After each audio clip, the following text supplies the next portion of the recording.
Sharing experiences and learning from others. A new monthly group at Mercy Health is really hoping to connect with those living with multiple sclerosis and their families, caregivers, and partners. This afternoon, we have Dr. Anna Bite with us. And Doctor, thanks so much for being here. Let's talk about, I know a lot of us know people that have MS. What exactly is it? It's a neurological disease? Correct. So MS is an autoimmune disease where a component of a person's immune system goes rogue and attacks healthy tissue in the brain, spinal cord, and sometimes in the optic nerves. Now, you're a specialist in this, it's good to see that in Toledo area we have specialists that deal with just that, which gives you probably a little more exposure to cutting edge treatments and things like that. But let's get to the beginning. This is your practice that you have at Mercy, but how do you, patients what makes them come and even get tested and find out that they have MS in the first place? What are some symptoms early on? Absolutely. So people can present in a lot of different ways. The most common way that people present is with something called optic neuritis, where they have trouble seeing out of one of their eyes, and sometimes pain with eye movement.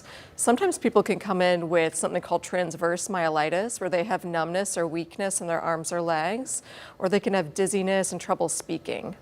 Then what tests do you go through? A blood test primarily, or what kind of test do you go through to see how severe it is? Right, so I wish there were better blood tests to test for multiple sclerosis. Typically we do MRIs and sometimes a lumbar puncture or a spinal tap to get the diagnosis. So you say about 1 in 350 people have it. So, I mean, in our population area, there's many people in our area that are living with MS.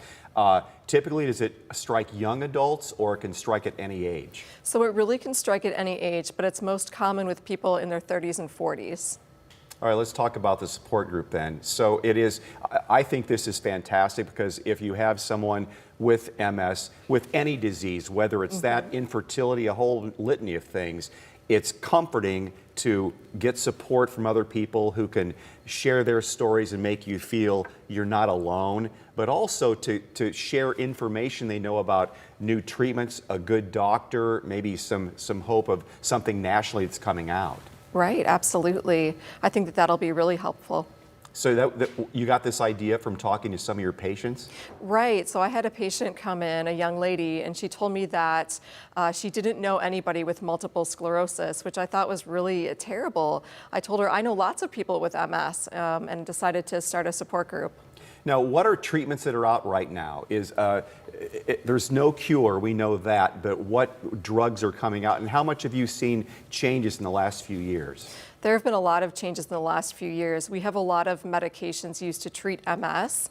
We call them the disease-modifying therapies, and they all work by calming the immune system. The first treatments that came out were kind of hard to tolerate, and people didn't like taking them. Those were shots that they did either daily, 3 times a week or more.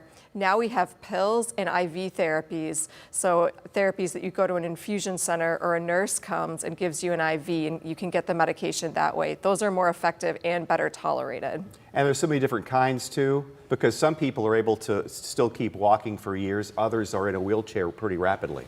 Absolutely. So MS is a really variable disease, and there are also different types of MS. There's a type called relapsing multiple sclerosis, where people have attacks or relapses. They have a symptom come on, last for weeks to months, and then get gradually better over time and have a period of quiet. Some people have something called progressive MS, where they get gradually worse from onset or get worse in between relapses. We don't know what causes it, and do we know that it's not hereditary?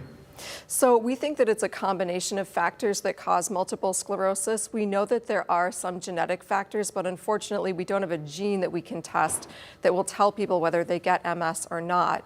If you have a first-degree relative with multiple sclerosis, your risk of getting MS is about 3 to 5%, which is much higher than the general population.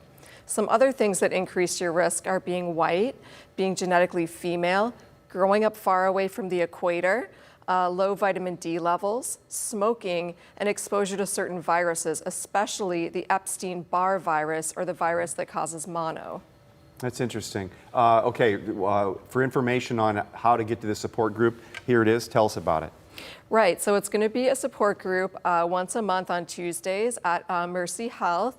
Somebody will give a presentation to kind of share information with patients for about 30 minutes, and then there'll be the support group to follow that. There'll be some food provided.